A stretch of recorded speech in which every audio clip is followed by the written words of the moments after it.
ॐ अज्ञानतिमिरन्धस्य ज्ञानञ्जनाशलाकया चक्षुरुन्मिलितं येन तस्मै श्रीगुरुवे नमः। श्रीचैतन्यमनोभीष्टं स्थापितं येन भूतले स्वयं रूप कदा मह्यं ददाति स्वपदान्तिकं। वन्देऽहं श्रीगुरो श्रीयुतपदकमलं श्रीगुरुं वैष्णवांश्च श्रीरूपं साग्रजातं सहगणरघुनाथान्वितं तं सजीवं साद्वैतं सावधूतं परिजनसहितं कृष्णचैतन्यदेवं श्रीराधा कृष्णपादान् सहगणललिता श्रीविशाखान्वितांश्च। हे कृष्ण करुणा सिंधो दीनबंधो जगत्पते गोपेश गोपिका कांत राधा कांत नमोस्तुते। तप्त कांचन गौरांगी राधे वृंदावनेश्वरी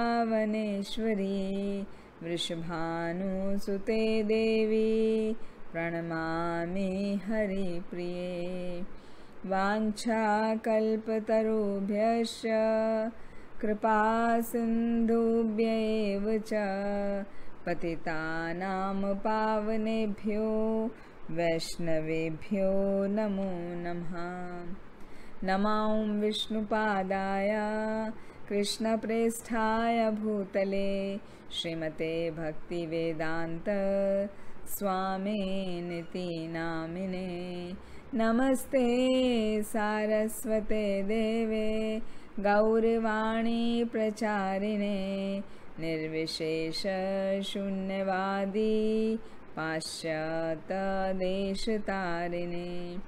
जय श्री कृष्ण चैतन्य प्रभु नित्यानंद श्री अद्वैत गदाधर शिवासादि गौर भक्त वृंद। हरे कृष्णा कृष्णा कृष्णा हरे हरे हरे राम राम राम हरे हरे। ॐ नमो भगवते वासुदेवाय। ॐ नमो भगवते वासुदेवाय। ॐ नमो भगवते वासुदेवाय। नारायणं नमस्कृत्यं नरं चैव नरोत्तमं देवीं सरस्वतीं व्यासं ततो जयमुदीरयेत्।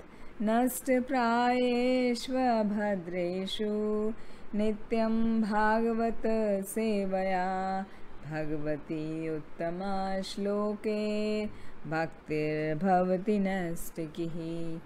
मूकं करोति वाचालं पंगुं लंघयते गिरिं यत्कृपातं हम वन्दे श्रीगुरुदीनतारिणं परमानन्दमाधवं श्रीचैतन्यईश्वरं। गुरुवे गौरचन्द्राय राधिकाये तदालये कृष्णाय कृष्णभक्ताय तद्भक्ताय नमो नमः। हरे कृष्णा। तो आप सभी का बहुत बहुत स्वागत है। फिर से हमारा चतुर्थ स्कंद चल रहा है और हमारे 21 चैप्टर पूरे हो गए हैं। आज के चैप्टर का जो शीर्षक है उसका है चारों कुमारों का पृथु महाराज से भेंट। और पिछले सत्र में हमने देखा था, पिछले चैप्टर का नाम था महाराज पृथु द्वारा उपदेश। महाराज पृथु ने जो अपनी प्रजा को उपदेश दिया वो सब हमने पिछले सत्र में देखा था। तो उसका एक हम शॉर्ट में समरी लेते हैं कि क्या क्या उपदेश दिए थे पृथु महाराज ने अपनी प्रजा को। उन्होंने बताया था कि सभी व्यक्ति को, बुद्धिमान व्यक्ति जो होते हैं वो दूसरों के कल्याण के लिए कार्य करते हैं, उनके कल्याण में तत्पर होते हैं, और जो व्यक्ति ऐसा करता है वो नर में श्रेष्ठ माना जाता है। और हमें अपने शरीर और आत्मा का जो भेद है उसको समझना चाहिए। जो वो भेद समझ के अपना जीवन को व्यतीत करता है वो कभी भी किसी से द्वेष नहीं करता। साथ में उन्होंने बताया था कि भक्त के जो 26 गुण हैं वो हम कैसे कैसे डेवलप कर सकते हैं। तो वो 26 गुण क्या थे? वो थे कि हमें प्रत्येक के प्रति दयालु रहना चाहिए, किसी से भी झगड़ा नहीं करना चाहिए, परम सत्य में, हाँ, सुप्रीम ट्रुथ जो है, एब्सोल्यूट ट्रुथ, उसमें हमें स्थिर रहना चाहिए। एब्सोल्यूट ट्रुथ क्या है? Krishna is the supreme personality, भगवान ही परम पुरुषोत्तम श्री कृष्ण हैं। तो यही परम सत्य है, उसमें हमें स्थिर रहना चाहिए। फिर सभी के प्रति हमें समता का व्यवहार करना चाहिए। हमें हर प्रकार से दोषहीन होना चाहिए, मतलब हमें दूसरों में दोष दृष्टि नहीं करनी चाहिए। हमें दानशील होना चाहिए। और जो भक्त है उसका स्वभाव बहुत ही मृदु होता है, बहुत ही कोमल स्वभाव होता है। वो हमेशा स्वच्छ रहता है, बहुत ही सरल स्वभाव का होता है, बहुत ही सरल उसका जीवन होता है। वो हमेशा दूसरों के परोपकार में लगा रहता है। उसका स्वभाव एकदम शांत होता है, वो कभी क्रोधित नहीं होता, और भगवान की भक्ति में वो पूर्ण रूप से आसक्त होता है। और वो अहंकार विहीन होता है, वो कभी किसी बात का अहंकार नहीं करता। वो विनय संपन्न होता है, दूसरों को विनय में बहुत ही वो ध्यान रखता है। फिर वो स्थिर स्वभाव का होता है, डामाडोल नहीं रहता है। आत्म संयमी होता है, उसको अपने इंद्रियों पर अपना संयम करना आता है, वो आत्म संयमी होता है। मितहारी होता है, मितहारी मतलब वो उचित मात्रा में खाता है, ना तो अधिक खाता है ना तो कम खाता है। हाँ, युक्त हारा विहारस्य युक्त चेष्टस्य कर्मसु, ये पिछले सत्र में हमने सीखा था। और साथ में बताया कि वो भक्त के और क्या क्या गुण होने चाहिए पूरे 26 गुण में, कि वो भक्त बहुत ही विवेकी होता है, बुद्धिमान होता है, वो पूज्य होता है, क्योंकि उसमें सभी अच्छे गुण आ जाते हैं, तो वो दूसरों के द्वारा वो पूज्य होता है। वो बहुत ही विनीत स्वभाव का होता है, विनम्र स्वभाव उसका होता है, बहुत ही गंभीर होता है। हाँ, गंभीर मतलब बहुत ही सिंसियर होता है, और बहुत दयालु होता है, दूसरों के प्रति उसके मन में दया का भाव होता है। और मैत्री युक्त होता है, अपने समान जो होते हैं उनसे वो मित्रता का भाव रखता है। और वो कवित्वमय होता है, मतलब उसको भगवान की कथाओं का गुणगान करने में, उनको गाने में बहुत अच्छा लगता है, आनंद आता है। तो कवित्वमय होता है। और वो पटु होता है, पटु मतलब वो निपुण होता है अपने कार्य में, और वो मौन धारण करता है। मौन धारण का अर्थ ये नहीं है कि वो चुप रहता है, मौन धारण का मतलब है जितना आवश्यक है उतना ही बोलता है, अननेसेसरी व्यर्थ का वार्तालाप नहीं करता है, हाँ, प्रजल्पा नहीं करता है, तो वो मौन रहता है, उसको मौन रहना कहा जाता है।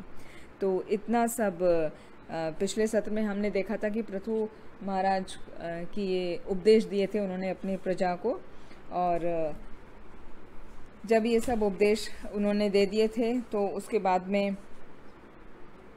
प्रजा उनको, उनके उपदेश सुन के उनका गुणगान करने लगी, उनका यशोगान में मग्न हो गई, और उनसे कहने लगी कि हे महाराज, हम बहुत ही भाग्यशाली हैं जो हमें आप जैसा राजा मिला, जो अपनी प्रजा का इतना ध्यान रखता है।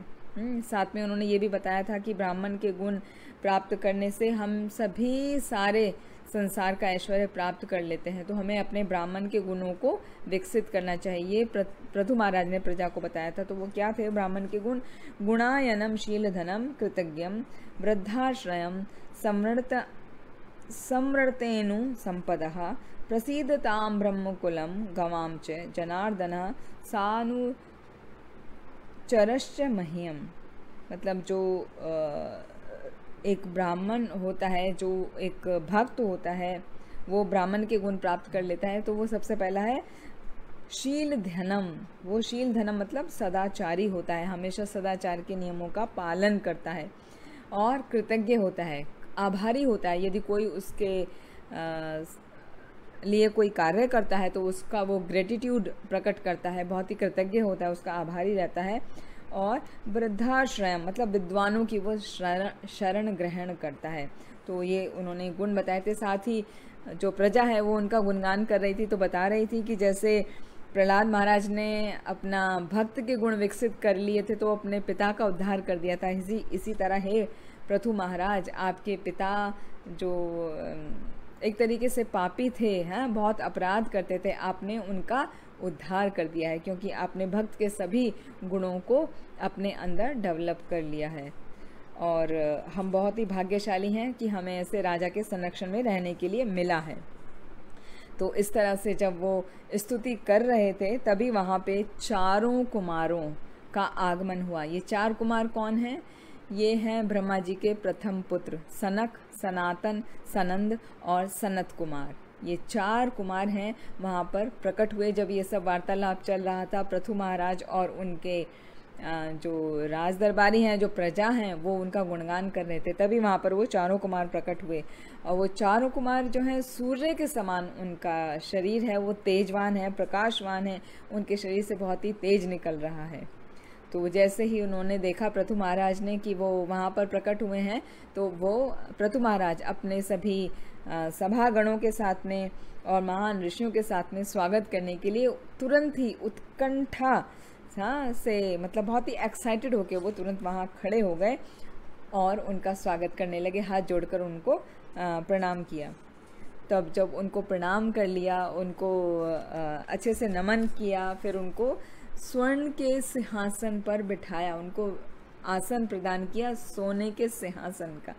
तो जब उनको सोने का सिंहासन पर बिठाया तो वो चारों कुमार ऐसे प्रतीत हो रहे थे जैसे यज्ञ कुंड में अग्नि प्रज्वलित होती है। तो यज्ञ कुंड की जब अग्नि देखते हैं हम, कितना सुंदर लग रही होती है जब वो अच्छे से प्रज्वलित होती है। तो इसी तरह जो चारों कुमार हैं स्वर्ण के सिंहासन पर बैठे हुए बहुत ही तेजमय, बहुत ही तेजोवान लग रहे हैं। हाँ, उनका तेज ऐसे लग रहा है जैसे वो यज्ञ कुंड के अग्नि के समान वो तेजवान हैं, इतना वो चमक रहे हैं। फिर पृथु महाराज ने उनके चरणों का प्रक्षालन किया और वो जल लेकर अपने सिर पर उन्होंने छिड़का।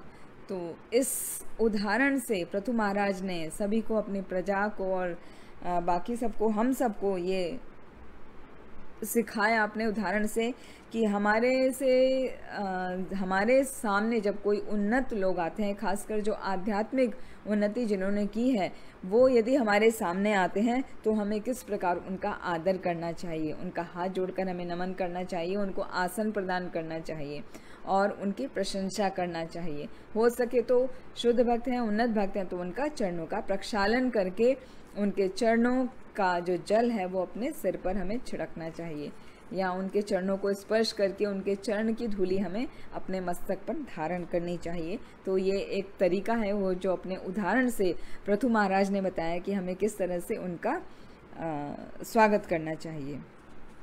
तो जब इस तरह से पृथु महाराज ने उनका बहुत सम्मान किया, बहुत आदर किया, तो वो लोग बहुत प्रसन्न हो गए। और पृथु महाराज उनको संबोधित करते हुए कह रहे हैं कि हे ऋषिगण, वो तो बहुत ही, उनकी एज है, वो बहुत वृद्ध हैं, लेकिन वो अपने शरीर को कैसा एकदम छोटे शिशु के समान बना के रखते हैं जिससे वो अपनी इंद्रियों को कंट्रोल में रख सकें, है ना। जैसे हम सभी जानते हैं कि शिशु की इंद्रियां जो हैं वो संयमित होती हैं, उसमें किसी तरह का कोई दुर्भावना नहीं होती है, किसी के प्रति द्वेष नहीं होता है, इंद्रिय तृप्ति करने की कोई भावना नहीं होती है। तो ये जो चार कुमार हैं, उन्होंने अपना जो शारीरिक रूप है वो उन्होंने एक कुमारों के जैसा, 5 वर्ष से भी छोटे बच्चों के जैसा रखा, जिससे उनको किसी भी प्रकार का कोई भी जो काम, क्रोध, लोभ, मद, मत्सर ये जो हैं वो उनको छू भी ना सकें, और वो हमेशा नैष्ठिक ब्रह्मचारी कहलाए। वो इसीलिए नैष्ठिक ब्रह्मचारी कहलाए क्योंकि वो शुरू से और जब तक वो उनका लाइफ पूरा बीता वो उन्होंने आजीवन ब्रह्मचर्य का पालन किया। तो उनके सम्मान में पृथु महाराज बोल रहे हैं कि आप जैसे महान योगियों का दर्शन तो बहुत दुर्लभ है। मैंने पूर्व जन्म में अवश्य ही कोई पुण्य कर्म किए होंगे जो मुझे आपका दर्शन करने का सौभाग्य प्राप्त हो रहा है। और वास्तव में जो मुझे सौभाग्य प्राप्त हो रहा है वो आपके ही कृपा की वजह से है। जो भी मनुष्य बड़े बड़े महान ब्राह्मणों और वैष्णवों को प्रसन्न कर लेता है वो इस लोक में तो क्या परलोक में भी उसको कोई भी चीज़ कोई भी वस्तु दुसाध्य नहीं रहती, मतलब उसको सब कुछ इजीली अवेलेबल हो जाता है। यहाँ पर बहुत सुंदर श्लोक आता है 22वें चैप्टर का 8वां श्लोक, किम तस्य दुर्लभतरम इह लोके परत्र च यस्य विप्रः प्रसीदन्ति शिवो विष्णुश्च सानुगाः। कि जो भी मनुष्य महान ब्राह्मण और वैष्णवों को प्रसन्न कर लेता है वो इस लोक में तो क्या परलोक में भी उसको कोई कार्य दुसाध्य नहीं रहता और वह व्यक्ति सहज रूप से ही बहुत ही आसानी से भगवान का प्रिय बन जाता है। और जब भगवान का प्रिय बन जाता है तो ब्रह्मा विष्णु और महेश वो भी उन पर कृपा करते हैं, वो भी उनको अपना अनुग्रह मतलब अपनी कृपा प्रदान करते हैं। तो जब उनकी कृपा मिल जाती है तो इसलिए उनको कोई भी चीज़ प्राप्त करने में कोई मुश्किल नहीं होती, सब कुछ बहुत ही इजी हो जाता है उनके लिए। तो यहाँ पर हमें इससे ये शिक्षा मिली कि जो ब्राह्मण और वैष्णवों को प्रसन्न कर लेता है उसके लिए कोई भी चीज़ दुर्लभ नहीं होती। फिर वो जब इस तरह से उनकी पूजा कर रहे हैं, उनका प्रशंसा कर रहे हैं, उनका गुणगान कर रहे हैं, जब उनका गुणगान पूरा अच्छे से उन्होंने कर लिया पृथु महाराज ने, फिर उन्होंने उनसे प्रश्न पूछा। तो पहला उन्होंने प्रश्न पूछा कि हे ब्राह्मणगण, कृपया करके ये बताइए कि जो व्यक्ति भौतिक सांसारिक बंधनों में पूर्ण रूप से जकड़ा हुआ है वो किस तरह से अपने इंद्रिय भोग के भाव से बाहर निकल सकता है, उसको किस तरह परम सौभाग्य प्राप्त हो सकता है, उसके बारे में हमें थोड़ा सा बताइए। और मुझे कोई संदेह नहीं है कि आप जैसे महापुरुष ही संसार में जो व्यक्ति झुलस रहे हैं, दावाग्नि में झुलस रहे हैं, आप उनके परम हितैषी परम मित्र हैं। तो ये आप ही केवल बता सकते हैं कि उन पर किस तरह उनका सौभाग्य प्राप्त हो, उन्हें जो इंद्रिय तृप्ति में पूर्ण रूप से जटिल बंधन में बंधे हुए हैं, मतलब पूरे जकड़े हुए हैं, तो उनको उस स्थिति से कैसे बाहर निकाला जाए।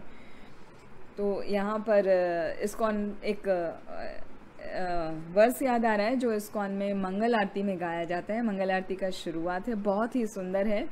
वो इस प्रकार है, संसार दावा नललीढ़ लोका तृणय कारुण्य घना घनात्मं प्राप्तस्य कल्याण गुरुनानवस्य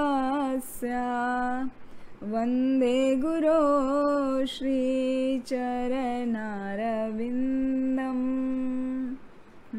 तो इस वर्ष में ये बताया गया है संसार दावा नललीढ़ लोका, कि ये संसार में आग लगी हुई है। कैसी आग? जैसे दावानल होती है, दावानल के समान दहकती हुई आग लगी हुई है पूरे संसार में, और उस आग का शमन करने का कोई तरीका नहीं है। वो केवल गुरु की कृपा से, भगवान के सेवा करने के द्वारा ही वो आग बुझती है या बुझाई जा सकती है। जैसे जंगल में, वन में जो आग लग जाती है, जिसे दावानल कहते हैं, जिसे कोई लगाता नहीं है। जब बांस के वृक्ष जो होते हैं वो आपस में घिसड़ते हैं, रगड़ खाते हैं, तो उसमें अपने आप घर्षण से आग लग जाती है। और जब एक बार आग लग जाती है तो पूरे जंगल को वो जलाकर राख कर देती है। तो उसका उपाय बुझाने का कोई नहीं होता, उसका मात्र उपाय है यदि वर्षा हो जाए। वर्षा हो जाती है तो वो आग वहीं पे तुरंत बुझ जाती है। तो इसी तरह जो संसार में जो दावानल लगी हुई है और सभी प्राणी सभी जीव उसमें झुलस रहे हैं, उससे निकालने का तरीका एकमात्र यही है। जो उच्च ब्राह्मण हैं, जो शुद्ध भक्त हैं भगवान के, उनकी कृपा से वो हमें ज्ञान प्रदान करते हैं जिसके द्वारा हम उस आग से निकल सकते हैं। तो यहाँ पर पृथु महाराज वही पूछ रहे हैं ब्राह्मणों से, सनत कुमार से, कि आप कृपा करके मुझे ये बताइए कि जो उस संसार रूपी दावानल रूपी जो संसार में अग्नि लगी हुई है, जिसमें सब झुलस रहे हैं, उन सब का किस तरह से कल्याण हो, वो अपने सर्वोच्च ध्येय को कैसे प्राप्त करें, तो कृपा करके हमें बताइए। तो ऐसा प्रश्न सुन के, महाराज पृथु के ऐसे प्रश्न सुन के सनत कुमार बहुत संतुष्ट हो गए। हाँ, सनत कुमार, सनंद, सनातन और सनक, ये चारों बहुत प्रसन्न हो गए। और सनत कुमार उनसे बोले कि हे राजन, आपने जो ये सुंदर प्रश्न पूछा है जिससे सभी का कल्याण होगा, तो आपकी ये भावना को देखकर मैं बहुत ही प्रसन्न हो गया हूँ। हालांकि आपको इन सभी चीज़ों के बारे में पता है, इसका आंसर पता है, लेकिन फिर भी आपने सभी के कल्याण हेतु आपने पूछा है, और आपकी साधु प्रवृत्ति है जिसकी वजह से आपने ऐसी जिज्ञासा की है। तो यहाँ पर फिर उसका उन्होंने वर्णन किया कि कैसे उससे बाहर निकल सकते हैं। तो शास्त्रों का निष्कर्ष है कि भगवान श्री हरि के प्रति आसक्ति हमें उत्पन्न करनी चाहिए। ये कौन बता रहे हैं? अभी सनत कुमार बता रहे हैं कि जो शास्त्रों का, हे महाराज, शास्त्रों का ऐसा निष्कर्ष है कि जो भगवान श्री हरि के प्रति आसक्ति उत्पन्न कर लेता है भक्ति योग विधि के द्वारा, श्रवण और कीर्तन की विधि के द्वारा, वो इस संसार की दावानल अग्नि से बाहर निकल सकता है। ये दावानल का मतलब है संसार में जो दावानल हम जल रहे हैं, उसका मतलब है हम केवल और केवल इंद्रिय तृप्ति के कार्यों में लगे रहते हैं। हमारा सारा कार्य उसी पर आधारित होता है।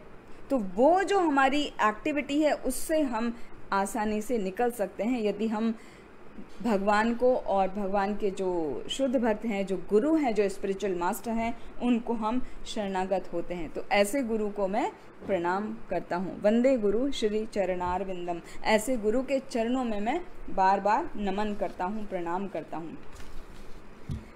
क्योंकि ये जो इंद्रिय तृप्ति का स्थिति है, ये इतनी बुरी होती है कि व्यक्ति को एहसास भी नहीं हो पाता है कि वो उसमें फंसा हुआ है।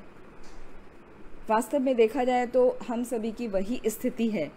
सभी लोग केवल धन कमाने में लगे रहते हैं और धन कमा के जो धन आता है उससे इंद्रिय तृप्ति में लगे रहते हैं। इंद्रिय तृप्ति का मतलब है कि हम कैसे खुश रह सकें, हम कैसे उन सामानों को खरीद सकें और उनसे प्रसन्न हो सकें, वो सारे हम कार्य करते हैं। हम अपना आत्मा का जो असली स्वरूप है उसको पूरा भूल जाते हैं। हम अपने लिए, अपनी आत्मा के लिए हम ध्यान ही नहीं रखते। यदि कोई हमें जागृत भी कराता है कि भाई थोड़ा भगवान को भी आप नमन कर लिया करो, थोड़ा कुछ कर लिया करो, तो हमारा मन नहीं लगता है। तो ऐसा सोचते हैं कि ये तो बुढ़ापे का कार्य है। तो यहाँ पर बता रहे हैं सनत कुमार कि जो व्यक्ति ऐसा सोचता है वो वास्तव में अपना सबसे बड़ा द्वेषी है। सबसे बड़ा द्वेषी है वो, मतलब वो आत्महत्या करने जैसा है कि आपको बताया जा रहा है कि ये काम गलत है, आप उसमें मत लगो, फिर भी वो उसी सामने कोई बोल रहा है गड्ढा है, आप उसमें उस तरफ मत जाओ, आप गिर जाओगे, आप मर जाओगे, लेकिन आप फिर भी अनदेखा करके अरे ये तो ऐसे बोल रहा है, कौन पूछ रहा है, हम तो जाएंगे और देखेंगे, स्वयं देखेंगे। पता चला आप गिर गए उसमें और फिर निकल नहीं पा रहे हैं। तो ये इंद्रिय तृप्ति का जो एक कूप है वो अंधकूप के जैसा है, उससे हम निकल नहीं पाते हैं। तो उसका तरीका निकलने का मात्र है भगवान के चरणों के प्रति हमारी श्रद्धा होनी चाहिए, उनके प्रति हम शरणागति हमें लेनी चाहिए और भगवान की कथाओं का श्रवण करना चाहिए, हमें सुनना चाहिए बार बार बार बार। तो इसका अर्थ ये नहीं है कि हम अपने कार्यों को छोड़ दें, हम अपनी जॉब को छोड़ दें, हम अपने बिजनेस को छोड़ दें कि हमें तो बोला जा रहा है कि भगवान की भक्ति करो। नहीं, वो करते हुए हमें भगवान की भक्ति करना है। हमें अपने जीवन को इस तरह से नियंत्रित करना है, इस तरीके से ढालना है कि हम भगवान के महिमा का अमृत जो है उसको एक दिन भी बिना सुने ना रह सकें। शास्त्रों में तो बताया गया एक क्षण भी ना हम बिताएं, लेकिन हमारा जो जीवन है हम उसको एक दिन भी हमारा ऐसा नहीं जाना चाहिए कि हमें भगवान की कथा हमने नहीं सुनी है, भगवान का हमने कीर्तन नहीं सुना है, नहीं करा है। तो कम से कम हमें इतना प्रयत्न जरूर करना चाहिए कि हम भगवान से अपना संबंध जोड़ सकें, भगवान के हम भक्ति कर सकें। तो ये जो आसक्ति है, ये आसक्ति किस तरह से भगवान की तरफ बढ़ती है? ये बढ़ती है गुरु की कृपा से। और गुरु की कृपा कैसे मिलती है? गुरु की कृपा मिलती है अज्ञात सुकृति से। फिर अज्ञात सुकृति कैसे होती है? अज्ञात सुकृति होती है श्रवण और कीर्तन से। जैसे कहीं पर कथा हो रही है तो उसको सुना जाए, उस पर थोड़ा मनन किया जाए, उसमें जो बातें बताई गई हैं यदि वो शास्त्र पर आधारित हैं तो उनका पालन किया जाए। अभी हम देखते हैं बाहर के परिवेश में बहुत सारी कथाएं और कथावाचक ऐसे भी हैं जो या तो मतलब उसको प्रोफेशनली करते हैं, पैसा कमाने के लिए करते हैं, तो ऐसा जो होता है वहाँ पर उतना फलदायक नहीं होता है। कथा हमें एक शुद्ध भक्त से सुननी चाहिए जो भगवान का मतलब सभी नियमों का पालन करता है, जो पूर्ण रूप से जो शास्त्रों में नियम बताए गए हैं उनका पालन करता है, ब्रह्मचर्य का पालन करता है। हाँ, और क्या क्या है, जैसे उनका जीवन जो है बहुत ही सरलता से बिताते हैं और 4 नियमों का मुख्य रूप से पालन करते हैं। जैसे हमने कई बार बताया है 4 नियम मुख्य हैं। कभी भी मांसाहार नहीं करना, कभी नशापान नहीं करना, कभी द्यूत क्रीड़ा नहीं करना और कभी अवैध संग नहीं करना। ये 4 तो मोस्ट इम्पॉर्टेंट हैं, ये 4 सबको करने चाहिए। तो जो ये नहीं करता है और साथ में उन व्यक्तियों का संग त्याग देता है जो इन क्रियाओं में लगे हैं, उसके मुख से हमें कथा सुनने से फ़ायदा होता है। वरना तो ये होगा हमने कथा सुना तो ऐसे हो गया जैसे हमने कोई टीवी सीरियल देखा या हमने कोई ऐसा एपिसोड देख लिया और हमने एंटरटेनमेंट की तरह उसको लिया और सुन के ख़त्म। वो हृदय में नहीं आपके उतरेगा, ना ही कुछ फ़ायदा होगा। तो हमें ऐसी जगह से सुनना चाहिए जो इंद्रिय तृप्ति में नहीं लगे हैं, उन्हीं को कहा जाता है शुद्ध भक्त। तो शुद्ध भक्त के मुख से सुनना चाहिए। और साथ में क्या करना चाहिए, ये जो व्यक्ति यदि इंद्रिय तृप्ति में लगा होता है तो उसके मन और इंद्रियां हमेशा भोग कामना की तरफ आकर्षित रहती हैं कि मैं कैसे कोई चीज़ प्राप्त कर लूं, हाँ, मैं कैसे सुंदर दिखूं, या कुछ भी है अपने इच्छा के लिए मैं कैसे ज़्यादा से ज़्यादा धन कमा लूं, तो इनकी तरफ आकर्षित हो जाता है। तो क्या होता है, उसके फलस्वरूप जो उसकी वास्तविक चेतना है, व्यक्ति की जो वास्तविक चेतना है वो आच्छादित हो जाती है। आच्छादित मतलब कमर हो जाती है। तो वास्तविक चेतना क्या है? वास्तविक चेतना है कि हमें ज्ञान होना चाहिए कि हम ये शरीर नहीं है, वास्तव में हम आत्मा हैं और ये शरीर तो हमारा हर जन्म में बदलता रहता है। अभी हम स्त्री के शरीर में हैं, अगले जन्म में हम पुरुष के शरीर में हो सकते हैं, और अच्छा करेंगे तो हमें किसी ब्राह्मण के घर में जन्म मिल सकता है, किसी धनी व्यक्ति के घर में जन्म मिल सकता है। यदि हम बुरा करेंगे तो हो सकता है हम उसके जो निम्न योनि हैं, हम किसी एनिमल के, किसी पशु के शरीर में भी हमें जन्म लेना पड़े। तो हमारे कर्मों के हिसाब से वो होता है। तो जिसको ये ज्ञान नहीं होता कि मैं शरीर नहीं हूँ, आत्मा हूँ और मुझे शास्त्रों के हिसाब से चलना चाहिए, तो उसकी चेतना आच्छादित रहती है, वो कवर रहता है और वो उसकी जो भी सोच समझ होती है वो इस प्रकार से नष्ट हो जाती है। यहाँ पे तुलना बताई गई, जैसे सरोवर के तट पर, सरोवर एक छोटा जलाशय है, उसके तट पर यदि बहुत लंबी लंबी घास उग जाती है तो कुछ समय के बाद वो जलाशय, यदि बहुत बड़ा नहीं है जलाशय, तो वो जलाशय कुछ समय के बाद सूख जाता है। क्यों? क्योंकि वो जो घास उसके चारों ओर लगी हुई है वो घास सारा पानी एब्जॉर्ब कर लेती है और कुछ समय के बाद वो जलाशय सूख जाता है। आप सभी ने ऐसा महसूस किया होगा यदि जो इस जलाशयों के कांटेक्ट में रहे हैं, या कभी देखा होगा अपने आँखों से कि कुछ समय पहले वहाँ पे जलाशय था और अभी सूख चुका है। तो जिस तरह एक जलाशय जो इसके चारों ओर घास उगाई है और लंबी लंबी हो गई है वो कुछ समय के बाद सूख जाता है, उसी प्रकार जो व्यक्ति आत्मा में और शरीर में भेद को नहीं जानता, उसकी जो चेतना है वो पूरी तरह से कवर हो जाती है उसकी भोग की इच्छाओं से। भोग मतलब कुछ भी काम करना, भोग मतलब सिंपल डिज़ायर भी हो गया कि हमें ये करना है, मेरी ये इच्छा है, मुझे बहुत बड़ा आदमी बनना है, मुझे बहुत धन कमाना है, मुझे बहुत नाम कमाना है, बहुत प्रसिद्ध होना है, तो ये भी सब भोग की इच्छाएं कहलाती हैं। तो यदि उस सब में हम लगे रहते हैं, केवल उसी में लगे रहते हैं, हम भक्ति नहीं करते हैं, तो हमारी स्थिति वही हो जाती है जिस प्रकार जलाशय सूख जाता है, हमारी चेतना दूषित हो जाती है और हम भगवान से अपना संबंध पूर्ण रूप से भूल जाते हैं। और उसका असर ये होता है कि हम बजाय प्रगति करने के हम अवनति हमारी शुरू हो जाती है। अवनति मतलब नीचे की तरफ हम लोग जाने लगते हैं। जैसे ये इस जन्म में आप अच्छे परिवार में पैदा हुए तो अगले जन्म में हो सकता है और एक गरीब परिवार में आ जाओ, और उससे अगले जन्म में यदि तब भी नहीं सुधरे तो और गरीब परिवार में आ जाओ। हाँ, जैसे बेगर्स वगैरह होते हैं उनके भी परिवार होते हैं। तो इस तरीके से हमारे कर्मों के अनुसार हमारी उन्नति या अवनति होती रहती है। तो यहाँ पर ये सनत कुमार शिक्षा दे रहे हैं, बता रहे हैं, उनको वार्तालाप कर रहे हैं पृथु महाराज से कि क्या क्या होता है, क्या क्या करना चाहिए। तो जो हमारे मन में जो विचार आता है कि ये हम कार्य करेंगे तो ये आत्म साक्षात्कार से अधिक महत्वपूर्ण है। सपोज जैसे हम बिजनेस चला रहे हैं तो बिजनेस चला रहे हैं, ये इस पे हमें ज़्यादा फोकस करना है। हमें आत्म साक्षात्कार मतलब सेल्फ रियलाइजेशन की ज़रूरत नहीं है। ये तो बात की बात है, बुढ़ापे का कौन करेगा, अभी तो हम यंग हैं। तो ये यदि हम सोचते हैं तो वो हम वास्तव में अपने ही मार्ग में बाधा डाल रहे हैं। ये सब करते करते जो भी हम प्रक्रिया कर रहे हैं, जो भी हम धन कमा रहे हैं, जहाँ भी हम नौकरी कर रहे हैं, जिस भी आश्रम में हम हैं, हम गृहस्थ आश्रम में हैं, हम संन्यास आश्रम में हैं या ब्रह्मचारी आश्रम में, जिस भी आश्रम में हैं हम, उसी में रहते हुए अपने सभी कार्यों को करते हुए हमें भगवान को समर्पित होना होता है। That's all, it's very easy, nothing difficult. और उसके लिए, समर्पण के लिए क्या करना है? भगवान के नामों का, लीलाओं का श्रवण करना है, गायन करना है, बस इतना छोटा सा प्रोसेस है, उसमें कोई मुश्किल नहीं। और भगवान को प्रणाम करना है, नमन करना है। भगवद गीता में भगवान बताते हैं अर्जुन को, माम अनुस्मर युद्ध च, मेरा स्मरण करते हुए युद्ध करो। अर्जुन को भगवान ने ये नहीं कहा कि तुम युद्ध मत करो, उसको क्षत्रिय है, उसका कार्य है युद्ध करना।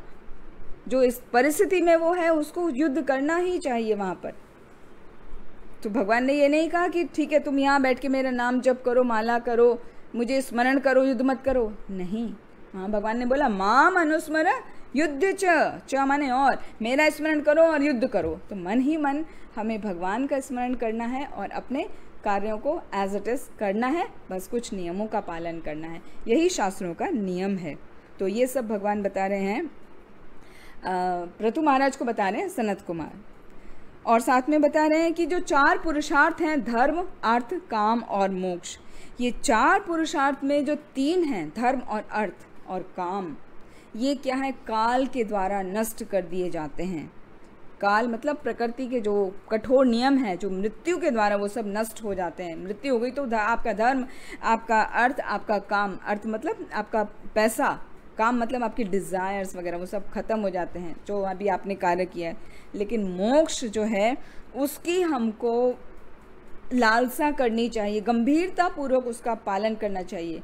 यहाँ पे मोक्ष का मतलब खाली ये नहीं है कि हम ब्रह्म ज्योति में मिल जाएं, उसको मोक्ष नहीं कहा जाता। मोक्ष तो यहाँ पर बहुत हायर स्टेज में बताया गया है। मोक्ष वर्ड ऐसा है, उसके बहुत सारी मीनिंग हैं, तो जिस भी कंटेक्स्ट में वो यूज़ किया जाता है वहाँ पर उसका वही अर्थ निकाला जाता है। तो यहाँ पर जो मोक्ष की बात होती है, यहाँ पे बहुत ही हायर प्लेटफॉर्म की बात हो रही है। जैसे साथ में बता रहे हैं भगवद गीता में, वहाँ रेफ़र करके श्रील प्रभुपाद और विश्वनाथ चक्रवर्ती ठाकुर भगवद गीता 4.9 में, जन्म कर्म च मे दिव्यम यो मे वेत्ति एवं यो वेत्ति तत्वतः त्यक्त्वा देहम पुनर्जन्मा नेति मामेति सो अर्जुना, कि जो त्यक्ता देहम पुनर्जन्म, जो मेरा स्मरण करते हुए, हाँ, और पहला है जन्म कर्म च मे दिव्यम, जो मेरे जन्म को और मेरे कर्म को तत्वतः जानता है। तत्वतः मतलब सही प्रकार से जानता है, ये नहीं कि कहीं से हमने सुन लिया, शास्त्रों के द्वारा जानता है, जो शास्त्रों में लिखा है वही जानता है। आजकल पता है मुश्किल यही है कि हमें लगता है कि हम सब जानते हैं, हमें सब मालूम है, और कहाँ से मालूम है? शास्त्र पढ़ा है कभी नहीं, हमने कहीं किसी से सुना, बड़ों से सुना, अपने जानने वालों से सुना, या कहीं हमने टीवी में कोई सीरियल देखा, स्पिरिचुअल सीरियल था, आध्यात्मिक सीरियल है, उससे देखा, वो सुना। वो नॉलेज सही नॉलेज नहीं होती है। तत्वतः वर्ड का मतलब है जो आप शास्त्रों से सही रूप में नॉलेज लेते हैं उसको तत्वतः कहा जाता है। तो जो भगवान को तत्वतः जानता है, उनके जन्म को, उनके मरण को, और त्यक्त्वा देहम पुनर्जन्म, जब वो शरीर को छोड़ता है तो उसको वापस जन्म नहीं लेना पड़ता, वो मेरे धाम को आ जाता है। ऐसा यहाँ पर भगवान सनत कुमार बता रहे हैं पृथु महाराज को। साथ में और क्या बता रहे हैं कि जब व्यक्ति अपने मूल चेतना से भटक जाता है तो उसका पास्ट का मेमोरी, उसका प्रेजेंट का मेमोरी, वो सब भूल जाता है, और इस तरह वो पूरा स्मरण शक्ति उसकी भूल जाने के कारण वो मृत प्राय हो जाता है। और जब व्यक्ति आध्यात्मिक ज्ञान से पूर्णतः विहीन हो जाता है, जैसे ज्ञान और भक्ति से पूरी तरह वो विहीन हो गया, तो उसका चेतना का स्तर वृक्ष और पत्थरों के जैसा आ जाता है। मतलब उसको कोई फर्क ही नहीं पड़ता, वो इतना चेतना उसकी गिर जाती है। जैसे वृक्षों को आप काटें, आप उस पर पत्थर मारें, वो कभी रिएक्ट नहीं करते हैं। हाँ, या पत्थर है, पत्थर को आप कुछ करें तो पत्थर पे आप तो कभी रिएक्ट नहीं करते हैं वो। तो यदि हम ज्ञान और भक्ति के नियमों का पालन नहीं करते हैं तो हम उनसे जब पूरी तरह विहीन हो जाते हैं, हमारी चेतना पूरी दूषित हो जाती है, तो हमारी स्थिति वो हो जाती है कि हमारे अंदर इमोशन ख़त्म हो जाते हैं, हम इमोशनलेस हो जाते हैं, हमारी चेतना पूरी तरह ख़त्म हो जाती है, दूषित हो जाती है, हमें ज्ञान नहीं रह जाता अच्छे बुरे का। तो इतनी सब बातें बता के वो बता रहे हैं सनत कुमार की हे राजा, इसीलिए आप परम पुरुषोत्तम भगवान जो हैं उनको समझने का प्रयास करो। और जो व्यक्ति के शरीर में भगवान जो है आत्मा के रूप में हर एक प्रत्येक के हृदय में विराजमान है ना, तो उनकी शरणागति आपको स्वीकार करनी चाहिए। ऐसा जब वो बहुत सारे उपदेश दे दिए तो फिर महाराज पृथु ने उनको बोला कि हे ब्राह्मण, मुझे तो पता ही था कि मुझे भगवान ने आशीर्वाद दिया था, तभी उन्होंने बताया था कि मेरी आपसे भेंट होगी, तो मैं तो बहुत भाग्यशाली हूँ जो आप मेरे सामने प्रकट हुए।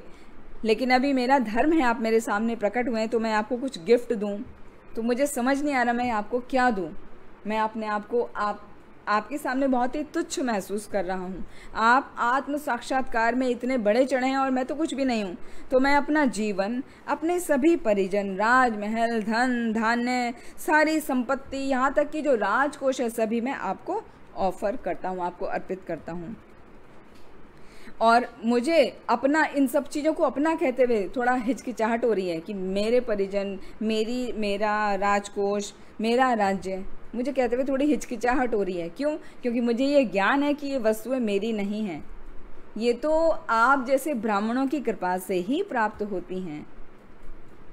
यहाँ जब चैप्टर शुरू हुआ था तो हमने देखा था कि जब व्यक्ति पर ब्राह्मण और वैष्णव की कृपा हो जाती है, वो प्रसन्न हो जाते हैं, तो उन्हें कोई भी चीज़ प्राप्त करने में कोई कठिनाई नहीं होती। ये बहुत बड़ा टीचिंग है। तो हमें कोशिश करना चाहिए कि हम ब्राह्मणों और वैष्णवों को प्रसन्न करते रहें, और उनको प्रसन्न करने का सिंपल तरीका है उनको प्रसाद खिलाया जाए भर पेट। उनको इनवाइट करें अपने घर में, जैसे कुछ फंक्शन है उनसे कुछ पूजा वगैरह कराएं, और हरि नाम कराएं। सबसे अच्छा होता है हरि नाम का कीर्तन, तो उनको बुलाएं, हरि नाम का कीर्तन कराएं और उनको भर पेट उत्तम शुद्ध प्रसाद दें। सत्व उसका जो गुण का है प्रसाद वो दें उनको, जो कि प्याज लहसुन सबसे रहित हो, उन सब का ध्यान रखना चाहिए।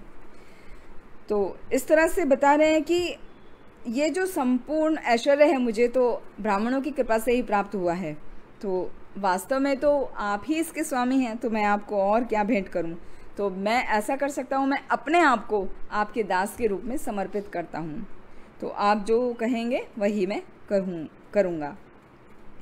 तो यहाँ पर फिर उसमें एक्सप्लेनेशन में श्रील प्रभुपाद बताते हैं कि कर्म योग और भक्ति योग क्या है।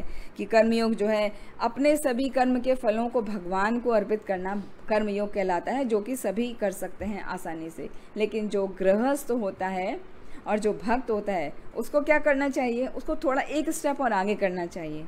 अपने कर्मों का फल भगवान को देना कोई मुश्किल नहीं है, बहुत ईजी है।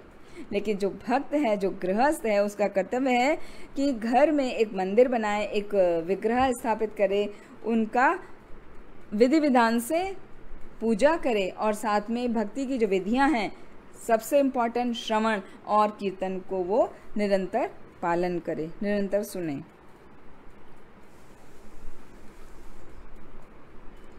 तो जो सनत कुमार हैं और बाकी 3 जो कुमार हैं, चारों कुमार हैं, वो उनको बात सुन के बहुत प्रसन्न हो गए और जब आत्मसंतुष्ट हो गए तो उन्होंने अभी जाने का, प्रस्थान करने का सोचा और वो आकाश मार्ग से चले गए। उनके जाने के बाद भगवान की प्रसन्नता के लिए पृथु महाराज ने शासन किया, बहुत वर्षों तक शासन किया और उनकी जो पत्नी अर्ची हैं उनसे उनके 5 पुत्र हुए। उनके नाम हैं विजिताश्व, ध्रुमकेश, हरियक्ष, द्रविण और वृक। पृथु महाराज जो हैं वो इंद्रदेव के समान बलशाली हैं। जब ये चल रहा है उस समय हमने देखा था जो 100 अश्वमेध यज्ञ चल रहे थे और इंद्रदेव उनके अश्व के घोड़े को बार बार चुरा ले रहे थे और ब्रह्मा जी ने जब उनको बोला था कि आप ऐसा मत करो, उनका वध मत करो, तब उन्होंने बताया था कि आप और 2 मतलब पृथु और इंद्र जो हैं वो दोनों समान स्तर के हैं। तो यहाँ पर फिर वापस वही बात आ गई है कि महाराज पृथु जो हैं इंद्रदेव के समान बलवान हैं और पृथ्वी के समान सहनशील हैं। और पृथ्वी को तो उन्होंने अपनी पुत्री के रूप में, पुत्री का उन्होंने दर्जा दिया था। जब पृथ्वी ने उनको सभी प्रकार के अन्न और सभी खनिज लवण, सभी प्रकार की संपदाएं प्रदान की थी।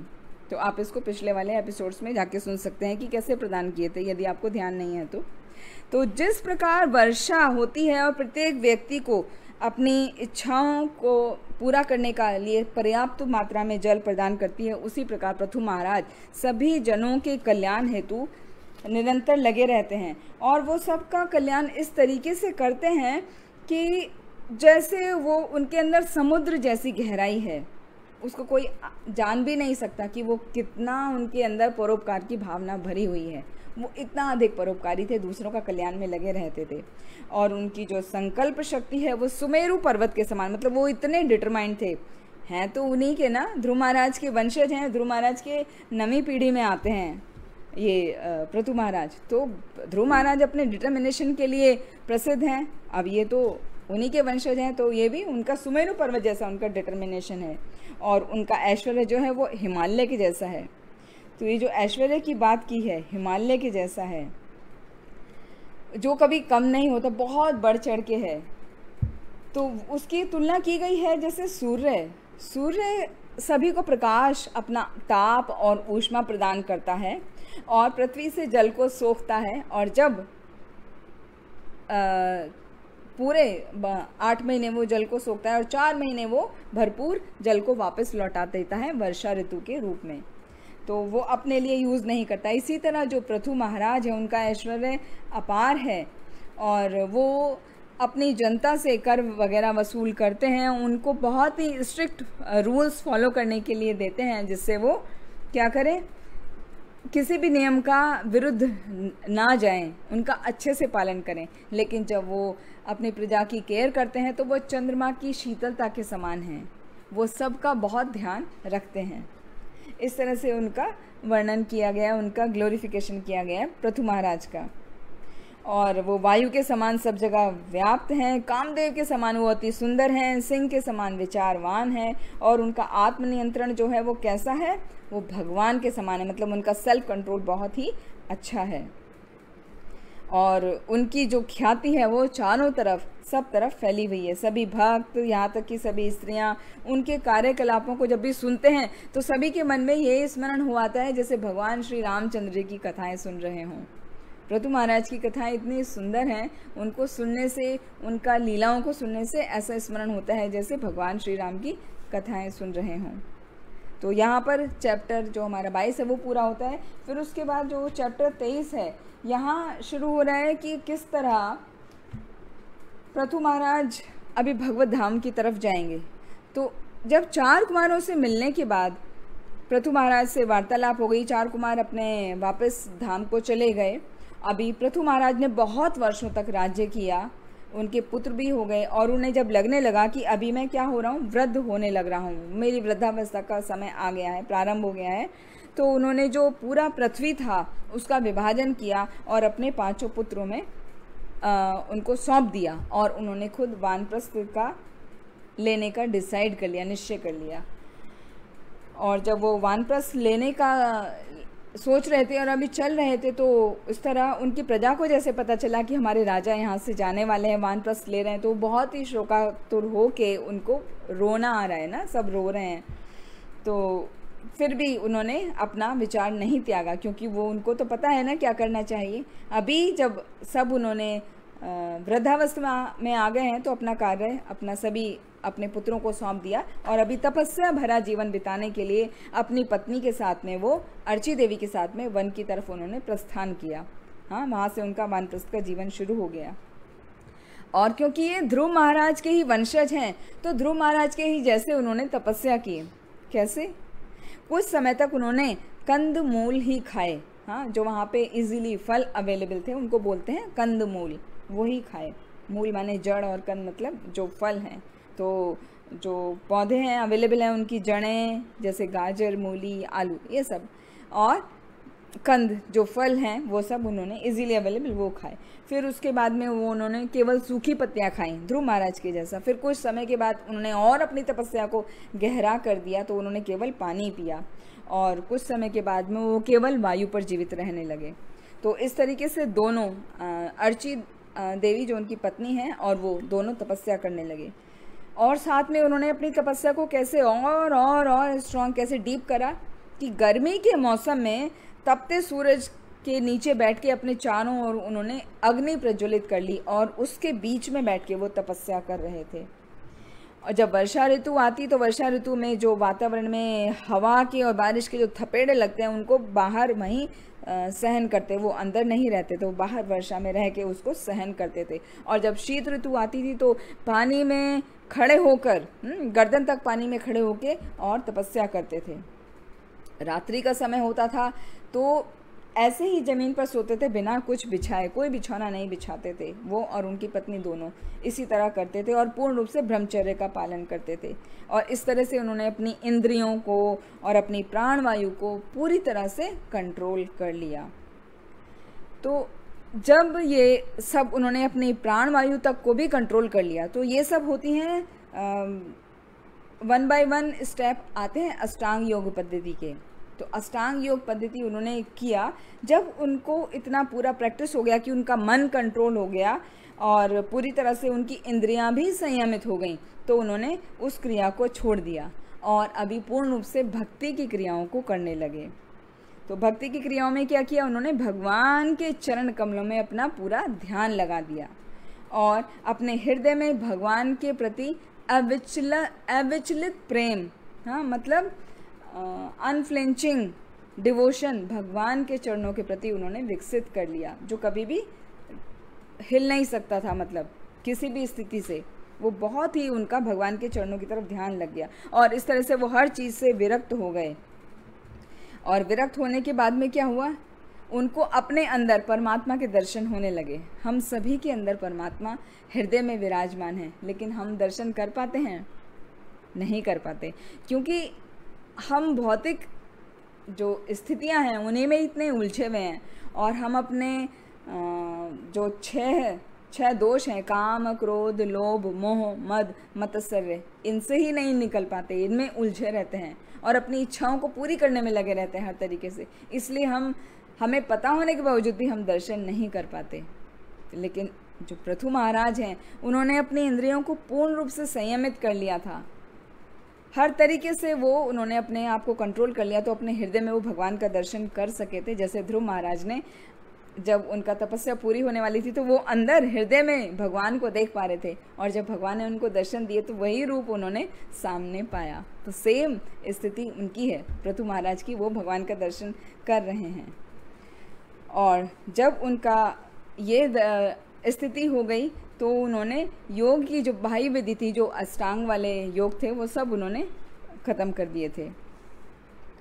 अभी जब उन्होंने भगवान का दर्शन कर लिया तो उनको अब लगा कि अभी मृत्यु का समय निकट आने वाला है, तो मुझे उतना इंतज़ार नहीं करना चाहिए। हाँ, उसका उतना वेट करने की आवश्यकता नहीं है और मैं अभी अपनी इच्छा से शरीर का त्याग कर सकता हूँ, क्योंकि सारी इंद्रियों को नियमित कर लिया है और मन को पूर्ण रूप से भगवान में लगा दिया है। तो यही होता है बस जीवन का हमारा जो लक्ष्य है, परम लक्ष्य।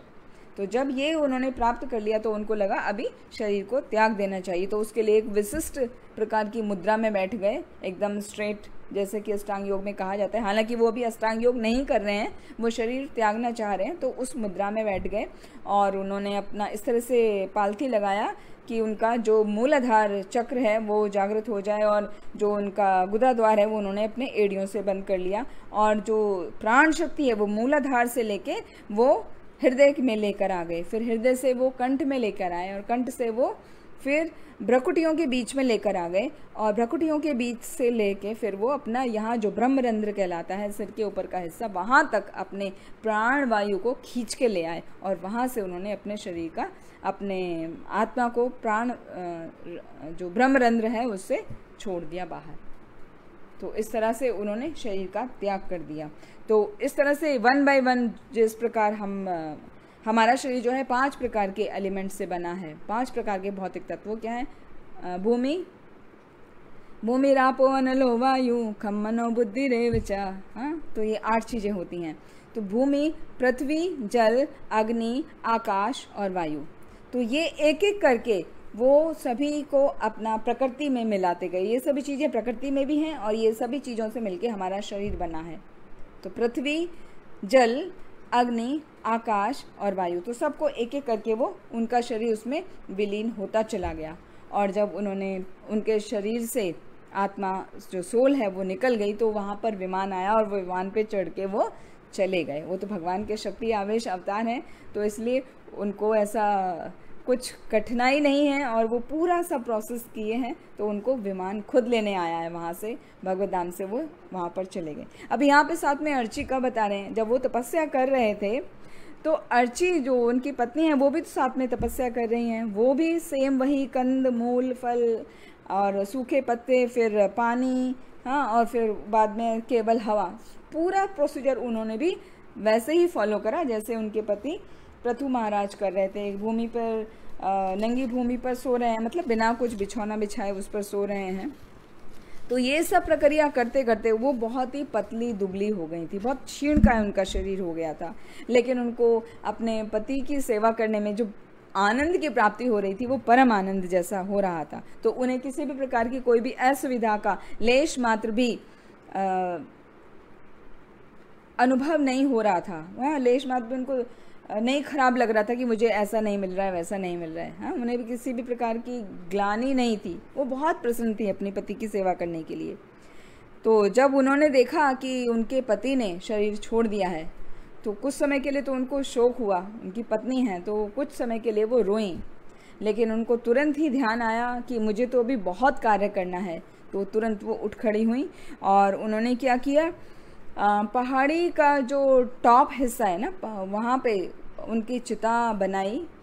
पृथु महाराज के लिए उन्होंने चिता का बनाया और वहाँ पर उन्होंने उसका शव उस चिता पर रख दिया। उसके बाद वो दाह संस्कार करने से पहले उन्होंने अनुष्ठान किए। वो नदी में स्नान किया, जल से तर्पण किया, फिर पृथु महाराज का जो मृत शरीर है उसका परिक्रमा किया और अपने पति के चरण कमलों का चिंतन करते हुए वो उस अग्नि में प्रवेश हो गई जो उन्होंने पहले ही लगा दी थी। तो उस अग्नि में प्रवेश हो गई। तो इस तरह उन्होंने भी अपना शरीर का त्याग कर दिया। और ये सब प्रक्रिया वहाँ ऊपर मंदार पर्वत पर बैठे हुए सभी देवता, उनकी पत्नियाँ, हाँ, गंधर्वगण, ये सभी देख रहे हैं और सभी लोग उनकी दोनों की प्रशंसा कर रहे हैं। खासकर अर्ची की प्रशंसा कर रहे हैं जो अपनी मर्जी से अपने पति के लिए सती हो गई, मतलब उनके साथ सती हो गई। हाँ, पूरे पतिव्रता का उन्होंने पालन किया है। तो इससे प्रसन्न होकर वो सभी फूलों की वर्षा करने लगे वहाँ पर। और वहाँ जो देवताओं की पत्नियां हैं वो आपस में चर्चा करने लगी कि देखो पृथु महाराज की पत्नी जो अर्ची हैं उनकी जय हो, कितनी भाग्यशाली हैं वो हमेशा अपने पति की, जो कि भगवान विष्णु की सेवा में रत थे, उनकी सेवा में लगी रहीं। उनके पति हमेशा भगवान विष्णु की सेवा में रत थे और उन पति की सेवा में वो लगी नहीं। तो इसलिए अपने पति की सेवा करने से जो भगवान विष्णु की सेवा में लगे थे उनको भी वही गति प्राप्त हुई जो उनके पति को प्राप्त हुई। तो यहाँ से हमें एक बहुत बड़ी सीख मिलती है कि यदि आपके पति भक्त हैं ब्राह्मण हैं, वैष्णव हैं, तो उनकी बहुत अच्छे से सेवा हमें करनी चाहिए। क्यों? क्योंकि जो गति उनको प्राप्त होगी वो ही गति आपको बिना कुछ करे ही प्राप्त हो जाएगी यदि आप सिंपल अपने पति की सेवा करती हैं। तो ये सभी स्त्रियों का परम कर्तव्य है कि अपने पति का पूर्ण रूप से सेवा करें। तो इसके लिए कोई कंडीशन नहीं है कि वो ब्राह्मण ही होना चाहिए या वैष्णव ही होना चाहिए। आप अपने व्यवहार से उसको उतना अच्छा बना सकते हैं। यदि किसी को कोई बुरी आदत है ना, वो 4 नियम जो हम बार बार बताते हैं, मांस भक्षण, मदिरापान, हाँ, या वगैरह वगैरह, बाकी दोनों जो, यदि कोई किसी चीज़ में रत है तो उसको वहाँ से निकालने का जो तरीका है वो आप ही के पास है। तो अपना प्रेम पूर्वक ऐसा व्यवहार करना चाहिए पति के प्रति कि वो यदि किसी मुश्किल में फंसा है तो वो बाहर आ जाए, और उसकी सेवा करने से जो उसको भगवान की सेवा में आप लगाइए तो जो गति उसको प्राप्त होगी बिना कुछ करे पत्नी को वो गति, सद्गति अपने आप ही मिल जाती है। तो इस तरीके से वो आपस में चर्चा कर रही हैं, वहाँ जो देवताओं की अन्य पत्नियां हैं वो सब देख रही हैं। तो जैसे वो चर्चा कर ही रही थी तभी क्या हुआ, विमान आया और साथ में अर्ची देवी भी उस विमान में बैठ के चली गई। मतलब आगे पृथु का विमान है और पीछे उनकी पत्नी का विमान है। तो इस तरीके से वो दोनों चले गए। तो यहाँ पर वो चर्चा करते हुए बता रहे हैं कि यदि मनुष्य जीवन जो है बहुत छोटा होता है, बहुत अल्प है हमारा जो जीवन है, लेकिन अल्प जीवन में भी हम यदि भगवान की भक्ति करें तो हम भगवत धाम को, भगवान के धाम को आसानी से प्राप्त कर सकते हैं। इसमें कोई मुश्किल नहीं है। और जो व्यक्ति इस दुर्लभ मानव देह को, भौतिक वस्तु को प्राप्त करने के लिए कठोर परिश्रम करते हुए पूरा जीवन व्यतीत कर देता है, वो इस प्रकार है जैसे अपने आप, वो खुद अपने आप से द्वेष कर रहा है और वो पूरी तरह ठगा जा चुका है। तो हमें यहाँ पर ध्यान रखना चाहिए, यहाँ पर हमें शिक्षा मिलती है कि हमें अपना जीवन को केवल भौतिक उपलब्धियों को प्राप्त करने में, कठोर परिश्रम में ही नहीं लगा देना चाहिए। हमें भगवान की भक्ति जरूर करनी चाहिए। उसका सिंपल तरीका है भगवान के नियमों, भगवान के नाम का जप करना, श्रवण करना और कीर्तन करना। और भगवान के नाम का जप है सिंपल, हरे कृष्णा कृष्णा कृष्णा हरे हरे, हरे राम राम राम हरे हरे। सिंपल ये हरे कृष्णा महामंत्र आपको मन ही मन गाते रहना है, बोलते रहना है, तो आपका उद्धार हो जाएगा बहुत आसानी से। तो जब इस प्रकार से चर्चा चल रही है, वो चली गई हैं अर्ची, उनको भी वैकुंठ की प्राप्ति हो गई अपने पति के साथ। और इस तरह से यहाँ पे ये चैप्टर भी फिनिश होता है। और इस चैप्टर के अंत में जो मुख्य बातें हैं वो बहुत इम्पॉर्टेंट है, उसको ध्यान से सुनिए। वो बताया है कि जो भी व्यक्ति जो पृथु महाराज का ये अद्भुत चरित्र है उसको सुनता है, श्रद्धापूर्वक पढ़ता है या सुनता है या उसका वर्णन करता है, वो भी पृथु महाराज की तरह वैकुंठ गमन को प्राप्त होता है। मतलब वैकुंठ उसको प्राप्त होता है, वो वैकुंठ जाता है। और जो कोई निसंतान होता है, उसको संतान नहीं हो रही है, उसको संतान की प्राप्ति हो जाती है। कोई निर्धन व्यक्ति है तो उसको धन की प्राप्ति होती है। मतलब उसको तरीका मिल जाता है कि उसको कैसे धन प्राप्त करना है, पैसा कमाना है। और यदि कोई इस कथा को 3 बार सुनता है तो उसको समाज में ख्याति की प्राप्ति होती है, हाँ, प्रसिद्धि मिलती है। और यदि कोई अशिक्षित व्यक्ति है तो वो उसको विद्वान बन सकता है, उसको पढ़ना लिखना आसानी से आ जाएगा, उसकी बुद्धि बहुत शार्प हो जाती है, तेज हो जाती है। और ये जो पृथु महाराज की कथा है, इसका श्रवण करना इतना अधिक शुभकारी है कि कोई भी दुर्भाग्य है वो दुर्भाग्य खत्म हो जाता है, वो विनष्ट हो जाता है और हमारा सौभाग्य जागृत हो जाता है। और ये जो कोई भी व्यक्ति यदि दिव्य स्तर पर भी स्थित है, हाँ, शुद्ध भक्त भी है, तो भी उसका ये कर्तव्य है कि इस कथा को, पृथु महाराज के जीवन चरित्र को बार बार सुने और अन्यों को भी सुनने के लिए प्रेरित करे। जैसा कि ध्रुव महाराज की कथा में भी ये, उसमें फल, इसको कहते हैं श्रुति फल। तो ध्रुव महाराज की कथा में भी ये था कि जो उस कथा को सुनता है वो हमेशा क्या करता है, प्रगति करता है, उसकी सारी बाधाएं दूर हो जाती हैं जीवन की और वो बहुत धनवान बन जाता है, बहुत प्रसिद्धि प्राप्त होती है और उसके अंदर दृढ़ निश्चय आ जाता है। तो ये उनके वंशज हैं पृथु महाराज, तो उनकी कथा भी उतनी ही पावरफुल है। तो यदि हमें संतान चाहिए, धन चाहिए, प्रसिद्धि चाहिए, आपके कार्य में कोई बाधा आ रही है उसको निकालना है, तो आप ये कथा बार बार सुनिए। यदि आपने नहीं, ये 3 एपिसोड में कथा आई है, पिछले 2 एपिसोड में भी है, तो पूरी 3 एपिसोड की कथा है ये, तो आप उसको पीछे जाके सुन सकते हैं। और जो भी इस महान इतिहास को पढ़ता है या पढ़ाता है, उसको भगवान के चरण कमलों के प्रति दृढ़ विश्वास और आकर्षण विकसित हो जाता है। जैसे कि घोर अंधकार में भरे जो इस भव सागर को पार करने का तरीका है नौका। हाँ, जैसे समुद्र है, समुद्र को बहुत बड़ा सा समुद्र है, उसको पार करने के लिए क्या है, हमें एक नौका की आवश्यकता होती है। तो ये कथा रूपी जो इसमें उपदेश दिए गए हैं उन सब से, और गुरु महाराज का मतलब आपका जो स्पिरिचुअल मास्टर हैं, गुरु की कृपा से ये जो संसार का जो जल है, अथाह भव सागर है, जिसका पार भी नहीं पाता, हमें छोड़ भी नहीं पता, वो आसानी से दूर हो जाता है, निकल जाता है, कि जो हम भगवान के यदि चरण कमलों के प्रति समर्पित होते हैं। तो यहाँ पर बहुत सुंदर श्लोक आता है, यत्पाद पंकज पलाश विलास भक्त्या कर्माशयं ग्रथितम् उद्ग्रथयन्ति सन्तः तद्वन् रिक्तमतयो यतयो अपि रुद्धा श्रोतः गणा तम् अर्णं भज वासुदेवम। जो भगवान को बार बार भजता है, उनके चरण कमलों पर अपना जीवन न्यौछावर करता है, उनके चरण कमलों के प्रति वो आसक्त होता है, तो उसके लिए कोई भी कार्य दुसाध्य नहीं रह जाता, उसको सब कुछ आसानी से अवेलेबल होता है। और जो ऐसा नहीं करता,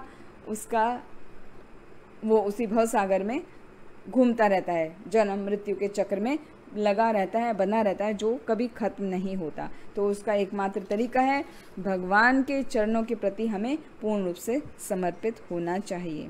तो यहाँ पर हमारी कथा को यहीं विराम देते हैं, और आज हम देखते हैं आज के पूरे उसमें हमें 3 टीचिंग्स इम्पॉर्टेंट मिली, कि एक तो हमें ब्राह्मणों और वैष्णवों का सम्मान करना चाहिए, उनका कभी अपमान नहीं करना चाहिए, क्योंकि उनके मुख से ही भगवान स्वयं खाते हैं, और जो कोई भी उनको प्रसन्न कर लेता है, वो उसके लिए कुछ भी चीज़ दुसाध्य नहीं रह जाती। यहाँ पर एक पॉइंट और आ गया मिस हो गया था, अभी ध्यान आ गया, कि जिस भी व्यक्ति के घर में ब्राह्मण और वैष्णव आते हैं, हाँ, वो घर बहुत धन्य है, वो व्यक्ति बहुत धन्य है, और जो उनकी सेवा करता है, जो उनके चरणों को पखारता है, वो बहुत ही धन्य है, उनके लिए सभी कुछ इजीली अवेलेबल है। और ऐसा घर जहाँ पर ब्राह्मण या वैष्णव कभी आते नहीं, प्रसाद पाते नहीं, वो घर भले ही कितना संपन्न हो, वो इस प्रकार उसकी तुलना करी गई है जैसे कि एक वृक्ष में सांप रहते हैं, विषैला सर्प रहता है वृक्ष का कोटर में, तो वो इस तरीके से हो जाता है।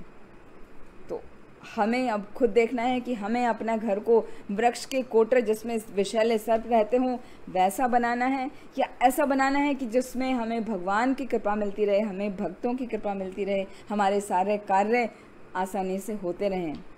तो ये हमारे ऊपर निर्भर है।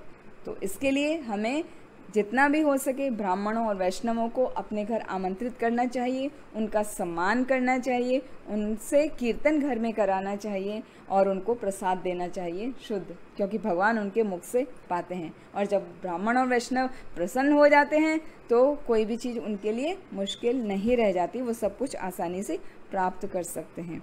और दूसरा हमने देखा था कि हमें अपना जीवन इस प्रकार से व्यतीत करना चाहिए कि भगवान की महिमा का जो अमृत है उसको हम पिए बिना एक क्षण भी ना रह सकें।